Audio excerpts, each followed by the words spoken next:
Welcome to the Your Wedding Unlimited podcast, a space where we break free from tradition, creating a wedding day totally authentic to you and your love story. I'm Abby, UK wedding planner and owner of Elegance Unlimited, here to help you plan a wedding day that feels uniquely yours. Join me for planning tips and advice, endless inspiration, and a pocket full of calm within the chaos that is wedding planning. Consider me a trusted friend, here to walk you through it all.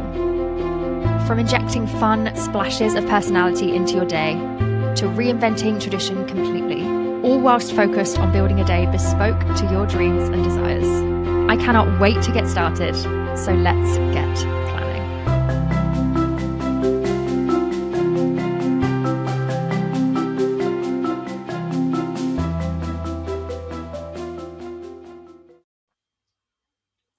Hello, welcome back to the Your Wedding Unlimited podcast. I am back in my usual spot, my usual setup. Granted, it's not quite as fancy and styled and beautiful as I normally have it. I'll probably just crop out the bits that I don't like in the edit for people who watch it on YouTube. But we are back. We are back on my sofa in the living room. I'm so happy to be here. This is where the podcast started, in this little spot. And this is where I prefer to film the podcast and record because it's more comfortable. There's more space. I feel like the lighting's a bit better. Sometimes today it's a bit on and off, but I just love it in this spot. I like it here. So yeah, we are here. I don't know if we will be back in this spot every single week. It will depend on how much the dog's shouting at me. And right now he's sat just on the other side of the camera with some toys tied up because there's absolutely no way we're letting him run loose. And he's just chilling and he's not shouting at me at the moment. So we shall see how it goes. Fingers crossed he's going to be such a good boy and let me record an episode for you. 32 today, episode 32. Oh, I just love this podcast. I love doing this for you guys. I love the feedback that I get. So grateful. So who's ready for a ramble? Shall we get straight on into it? I feel like we're deep in the swing of wedding season and everyone having their weddings this year. So I don't know what you guys want to hear from me kind of coming up. If there's anything like last minute final things that you really need help and support with before your wedding day, or if you're just kind of like, nope, we're ready, we're good to go. And you're just kind of just excited to have the wedding day and to get married. I don't know, let me know. But it's a weird one because, a lot of wedding suppliers, particularly and people in the industry, are busier. Lots of couples are getting married. It's that time of the season, the busiest wedding season. And I really want this to be a useful resource for you. So I want to make sure that it's something that can actually help you. Like I said, I think it was last week or the week before, maybe it's something that you are planning ahead for your summer wedding next year. Maybe you've got a year to go and you're having it this time next year and you're now on that crunch time of right, we better get moving. We've got stuff to do. So whatever you want to hear from me, make sure you do let me know, reach out. I have people email me. I have people Instagram DM me. Sometimes I'll do a poll on the Facebook group or in Instagram, somewhere like that. And you can just kind of send a message and say, please talk about this, or I'd love to hear you talk about that. It's so helpful for me. So helpful. I don't want to get you to do the work for me, but it does kind of do some of the work for me. It means that I know exactly what I need to do episodes on, and it makes my life so much easier in that sense. So yeah. Anyway, I'm going to get all giddy and excited because I'm just excited to be back in this little spot. So in today's episode, I am telling you not to waste your drinks reception. And I feel like if I said that to you, I'd be like, well, don't waste your drinks reception. Everyone would go, oh, obviously, I'm not going to do that.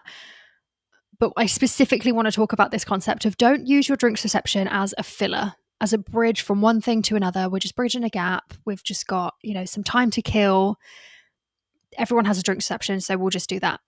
Don't waste the opportunity to do something really, really special here. We're going to talk about it now, but that's what it's going to be about. If you find that it'll be something that's useful for you, keep on listening. If you don't, feel free to find another episode that suits you. If you've got your drinks reception all sorted out, then this might not be helpful for you, but that's what we're going to be talking about today. Before we get straight on into things, if you are enjoying the podcast, if you find it useful, if you don't mind listening to me ramble on week, please go and give us a follow, subscribe, give us a 5-star rating. I see those coming through and kind of growing every now and again, and that makes my heart happy. So yeah, thank you so much. We shall get straight on into things. Let's go. So your drinks reception. I feel like from a planner's perspective, or just from someone that I guess is looking in on the wedding industry, because I feel like as a planner, this isn't really something that my couples always deal with, I guess, because they've got me on hand to be recommending things and suggesting things. So it might not be something that I'm noticing as often with them. But I feel like your drink reception can be an overlooked part of the day. Sometimes. And that's why I say sometimes. This isn't going to be relevant to anyone. And this isn't me, as I always say in the podcast, this isn't me trying to crap on you and your ideas and the way you're doing things. If you're happy with it, you're happy with it. It's fine. But I wouldn't be a good podcaster or a good wedding planner if I wasn't here to stir the pot a little bit. If I wasn't here to just sprinkle in some ideas, give a little bit of gentle criticism on the way you might be doing things, and offer up some suggestions. That's what I'm here to do. I'm here to help.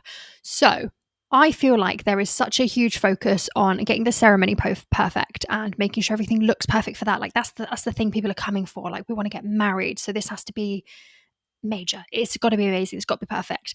And then you're thinking, well, then we've got to make sure that everyone eats really well at the wedding breakfast, and we want to dance the night away. So the evening's got to be really, really, really good. And then you've got this gap in between, which is commonly known as your drinks reception, which I feel like can be overlooked sometimes. I feel like sometimes people are just going, yeah, well, we've got to have a drink reception. So we've got this many hours between the ceremony and the wedding breakfast, because it's really too early to do the wedding breakfast straight after. So yeah, we'll just have some drinks and people can just stand around and talk, and we'll kill a couple of hours. This is, again, not me trying to put a dampener on the party. That's great. That's what they're for, essentially. A drinks reception is where people are hanging out after your ceremony. You might be getting some pictures taken. Might be having some canapes. You'll be having some drinks. People are milling about, small talk, catching up. Hi, how you doing? Oh, wasn't it such a lovely ceremony? Oh, all that kind of stuff. And then eventually, at some point, you'll be herding them like sheep into the next part of your day, which is the wedding breakfast. That's the big thing after the ceremony. That's like your big thing. We need to feed everyone. We need to keep everyone happy. And the meal, for a lot of people, has got to be amazing. You want people talking about the food. You want people leaving thinking, gosh, the food was amazing at their wedding. Wasn't it amazing? It's not a priority for everyone. It's not really a priority for me, to be honest, but loads of my couples, the food for them has to be absolutely incredible. The food has to be amazing. It's got to be like 5-star. Perfect. That's great.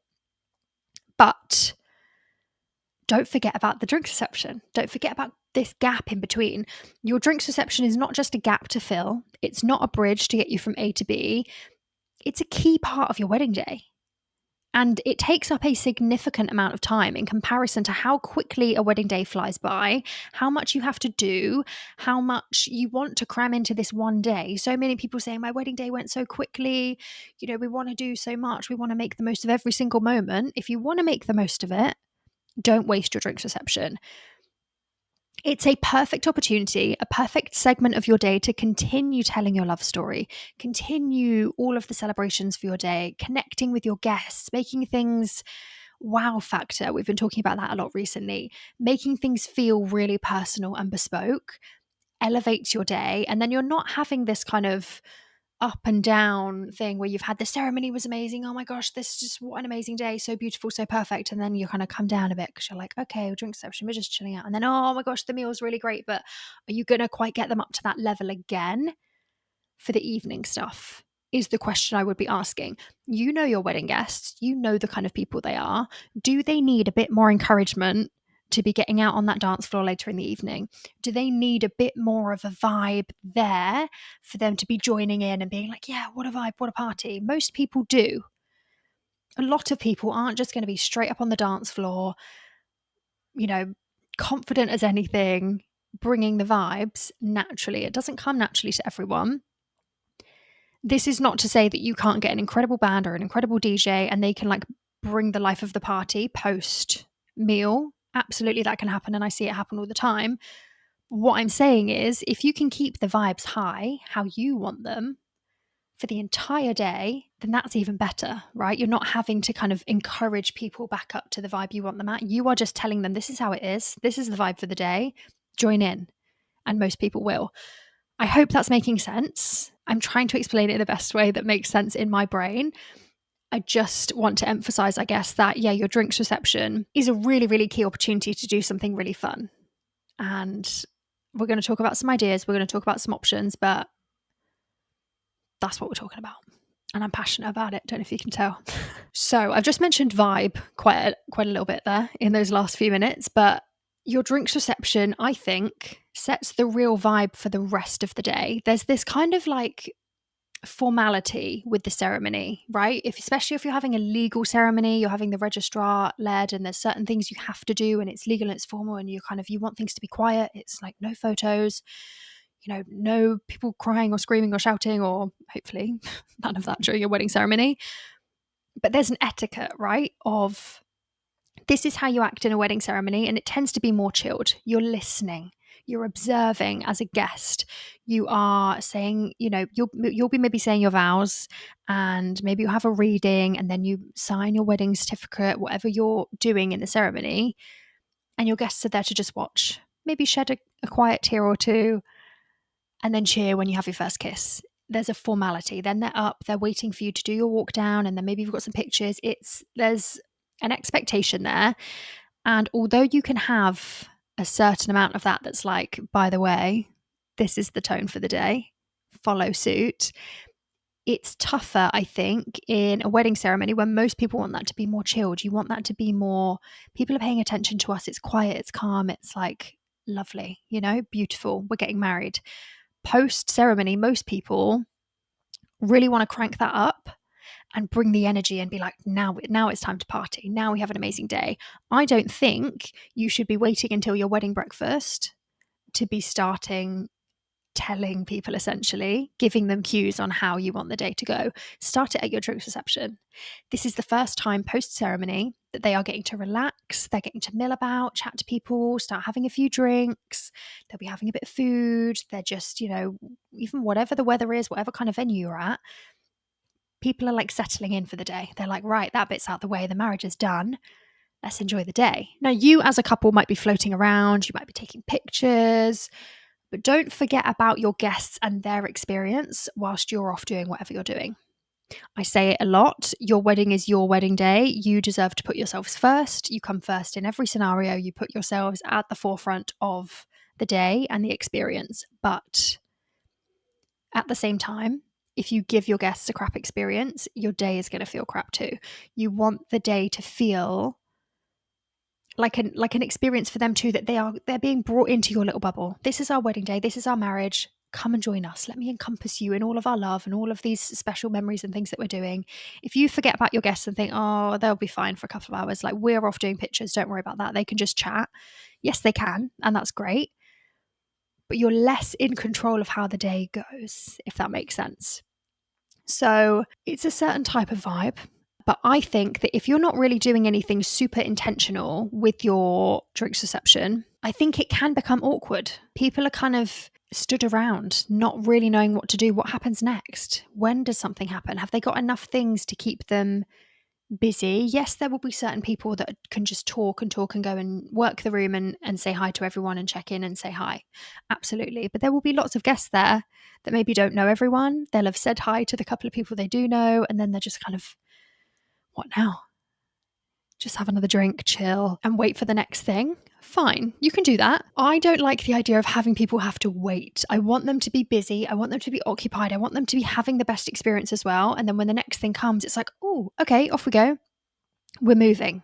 They're not kind of stood there clock watching, being like, I am quite hungry, and those canapes didn't really quite hit the spot. What time do you think the meal will be? Can you remember? We don't want those kind of vibes. Use your drinks reception to do something fun, and it doesn't have to be extensive. We'll talk about it, don't worry.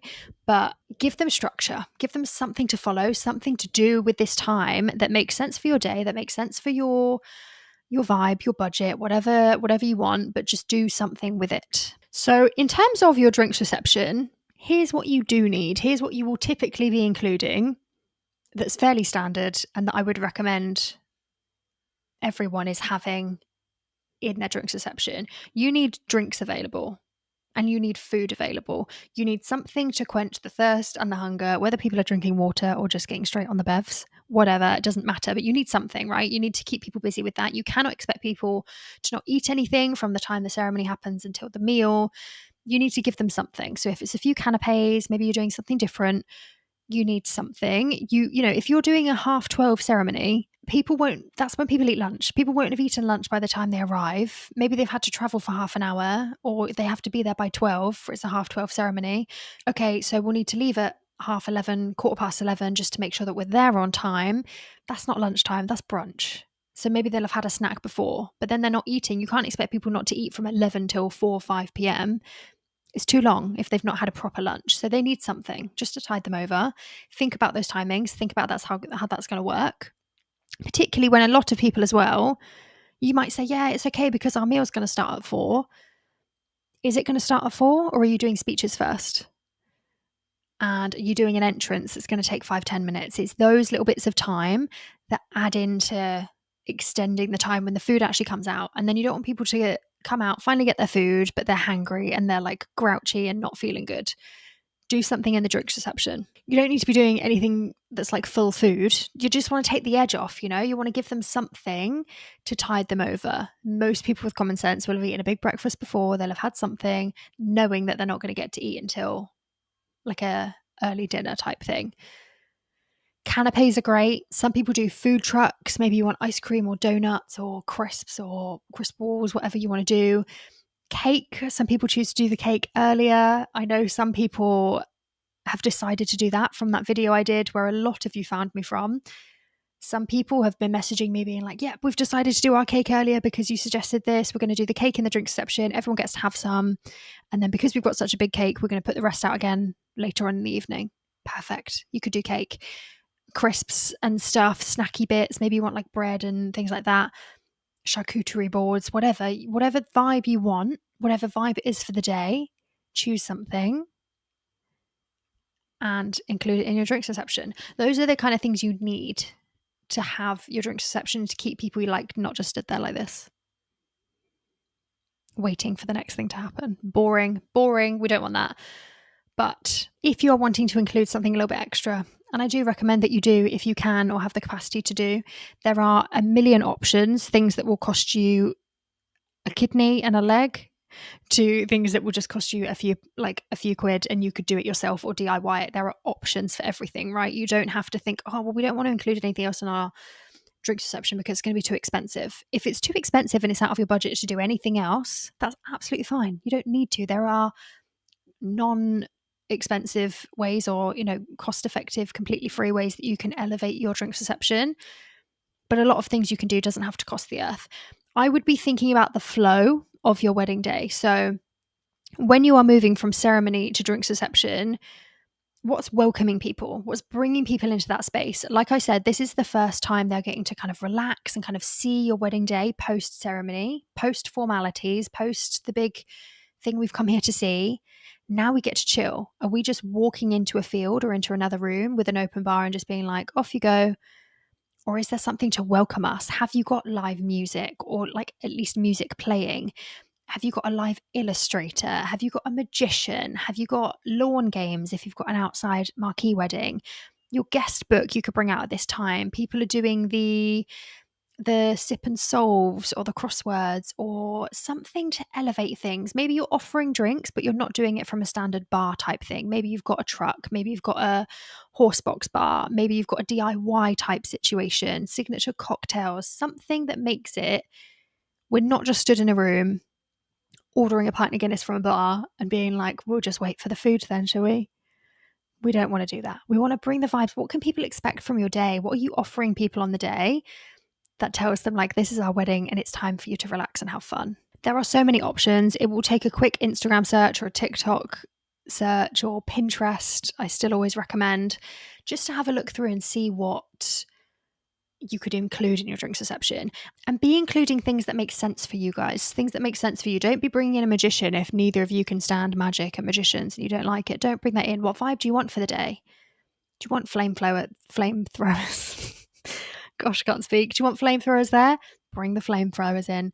Do you want a live trapeze artist performance, bring it in. Do you want something low-key like a live illustrator where people can go and get their little portraits done? Do you want a photo booth at this time in the day? There's no rules for what you can include. My encouragement is to be using this as a time where your guests can enjoy themselves. There's a few things to keep them occupied alongside the drinks and the food and the small talk and the catching up with people. There's just something else. There's something to tell them how the day's going to go. And then you're also not cramming everything into the evening. I like the idea of having your guest book available at this time if you're doing one, rather than waiting until the evening when people are ready to like just eat and then dance. And then you'll miss a lot of people. The longer you can have it out for, with your card box, put it there, or however you're collecting cards and things like that. That can be a really nice idea. The lawn games is a classic one for having some kind of entertainment. I think we want to phrase this as wanting your guests to be entertained. You want them to be busy. Yeah, we don't want twiddling our thumbs waiting for the next thing. This is a time to be super creative. If you're having a personalized wedding day, you're making things suit you, you're being bespoke, you're doing all the things to make it tell your love story. Be creative. What makes sense for you? If you're both golf fanatics, have a little mini golf course around there. Have little golf themed decorations around. Repurpose anything you used in your ceremony and anything you will use in your wedding breakfast. Use that in your drinks reception. Make it look beautiful as well. Elevate that space. We want to get the most out of everything we're paying for, your flowers and your decor and all those things. Repurpose them for this space. Find some nice backdrop opportunities where people can take their own photos. If you're doing like a wedding hashtag and stuff, great opportunity to do that. There's just so many options. It's easier when I'm talking to a couple and I can be like, okay, well, what do you like? What do you guys do? Where do you go for fun? What do you spend your time doing? What TV do you watch? And then I can be like, oh, well, this could be an idea for you. Oh, that could be an idea. When I'm doing it just completely like for anyone and everyone, I just could go on for ages. There's so many options. You could have fairground rides. People do that at their drinks reception. It doesn't just have to be people stood in a field. You can turn it into a real event. People have tattoo artists coming. Maybe you want face painters coming. I don't know. Or maybe you're doing a festival themed wedding and you want like glitter everywhere. So you've got someone coming in to do glitter makeup things for people. Change it up. Every wedding you've been to before, you don't need to just copy that for your own wedding day. Make it your own. I think sometimes it can really help just to throw every ridiculous and silly idea you can think of out there. And then bring it back to, okay, well, what actually could we do? And what do we want to do? Because it's very easy to go from that checklist of planning a wedding. We're planning a wedding. We do this, we do this, we do this, we do this, we do this. And I think it's really easy to get stuck in that mindset of following tradition and stuck in a box of this is what we do and this is how it goes. We'll just do that. Whereas when you step out of that and when you take a step back, you can really sit there and think, oh, maybe we could bring a tattoo artist in. Maybe we really could, bring the mini golf thing in. Well, you've just been thinking, well, we've got a couple of hours until the meal, so we'll just do some drinks, shall we? But maybe you're both mixologists. Maybe you met at a bar and you want to have like a live cocktail making station in your drinks reception for your guests to go over, make their own cocktails or have some input into designing their own drink, and then they can be on their way. It's fun. It's fun. I think this is the thing. You want your guests to have fun. You want them to leave the day thinking that was so good. That was so much fun. I've had the best time. What an amazing wedding. So thoughtful for all of the details that you've included about you as a couple, all of the little personal details, all of the little nods to you guys as a couple, but so fun, so personal for the guests as well. So many ways for them to get involved. Maybe you've got a cake station and you're wanting to have like piping kits and everything for people to like make their own cupcakes. Oh, dog's awake. Lie down. Oh, I've lost my train of thought because the dog has woken up and I can't remember what I was saying. You want to make it fun. That's what we were talking about, wasn't it? Make it fun. Nobody wants to go to a wedding day and, I'm going to put this bluntly, use up one of their days off, use up one of their weekend days or a day they've had to actively book off. And they've probably spent a lot of money to be there, buy something to wear, buy you a gift. Yes, you're paying for their food. Yes, you're paying for a lot of things. Don't get me wrong. The biggest cost comes from you. But nobody wants to come to a wedding where they've had to give so much to it by taking time off, investing their money, getting ready. Maybe they've arranged childcare for the kids or someone to come and sit and feed the cat for the evening. Nobody wants to come to a wedding like that and then be bored and not be considered and not be thought of. So think of them. What can you get them involved with? I've seen they've got like live painters, but that like get your guests involved in making that as well, which is a really nice idea. So they're all painting a little something on your painting and then you get to take that home at the end. Oh, I'm trying to think of other ideas you could think of now. Oh, there's just so many ideas. I could do a whole episode on that. If you give me some inspiration, you tell me what you guys like to do as a couple, I will think of something. We'll make it happen. But be creative, change it up. You could do your first dance at this time. People do that now. I've seen that and I love that idea. Like I've said, you could cut your cake at this time. You could do your speeches during your drinks reception. You don't have to just wait until the traditional time to do your speeches to do them. I've had couples that have done them all throughout the day. They wanted to do speeches like one in the drinks reception, and they wanted to do obviously like something in the ceremony, something in the drinks reception, and then they did a couple more when it got to the meal, scattered throughout the day from the people that they loved. They just wanted to do it that way. You could do them in your drinks reception. You could do them later on in the wedding meal if that's what you'd prefer to do. It's absolutely fine. But what do you want to do? What makes sense for you? Think about it. I think that there are so many ideas, so many options, so many things you could do for your drinks reception. But it is just about creating that flow for the day. How do you want the day to go? What's happening to get us from the ceremony to the drinks reception, to the wedding breakfast, to dancing the night away and having a good time? How are we getting from each of those things? You don't want things to feel like they're stunted all of the time and people are kind of like, oh, what are we doing now? Oh, hang on. Oh, no, we're going over here. Oh, what's happening? All of this falls into that concept of finding the flow. What makes sense? In the same way that you're considering your venue space, where do we move from A to B to C to D? How are we getting from each of these places? What's the natural flow of the space? How are we flowing the day as well? And your drinks reception is a really, really big factor in your day. It's like one of those big, you could put it into thirds or you could put it into quarters, but your day essentially has, for me, 4 parts. You've got your ceremony, you've got your drinks reception, you've got your wedding breakfast, and then you've got the evening where you're dancing and food trucks and pictures and photo booths and all that kind of stuff. You've got like 4 sections of the day. Don't forget about the drinks reception just because you're so busy trying to get from ceremony to meal. Fill this space with fun things. Bring in some live music, bring in a magician, bring in whatever makes sense for you, and plan out a day that makes sense for you guys. Have fun with it. It doesn't need to look the same as everyone else's. It shouldn't. It should look like your kind of day. And that's how you create a wedding day that's full of love, that feels like you, that keeps your guests happy, that keeps you happy. Yeah, it's the perfect way to do it. It's the best way to do it, if you ask me. And I hope this has been helpful. I want to know what you guys are planning for your drink reception. So if you are on Spotify, leave a comment. If you are watching on YouTube, leave a comment. If you are watching the clips on Instagram or you've just finished listening and you're going to head over to Instagram now to leave a comment and tell me what you're planning for your drinks reception. I want to hear everything. So come and tell me what you're planning for your drinks reception. What are you doing that's a bit different? What traditions are you following? What are you thinking of doing and how are you going to make it feel like your own? I want to hear everything. So let me know. Come on over there and find me. Don't forget, you can find all of the other links for anything you might want from me in the show notes below, our private Facebook group, my email list, our social media handles. You can reach out to me if you're looking for support from a wedding planner or a coordinator. Links are all below. Come and find me. Thank you so much for listening. I'm so grateful for you and I will speak to you next week. Bye. Thank you for listening to the Your Wedding Unlimited podcast. I hope you're feeling inspired and excited to create your dream wedding day and those lasting memories. Don't forget to hit that follow or subscribe button so you never miss an episode. I'll be back next Wednesday with more tips, advice, and inspiration. In the meantime, don't be a stranger. Come and find me on Instagram and TikTok at Your Wedding Unlimited, where I share even more wedding ideas and behind-the-scenes insights. You can also watch these episodes on YouTube at Your Wedding Unlimited. And if you're looking for even more support, come and join my private Facebook group, Your Wedding Unlimited. It's an amazing community of fun and authentic engaged couples, packed with extra tips, advice, and insights to guide you along your journey.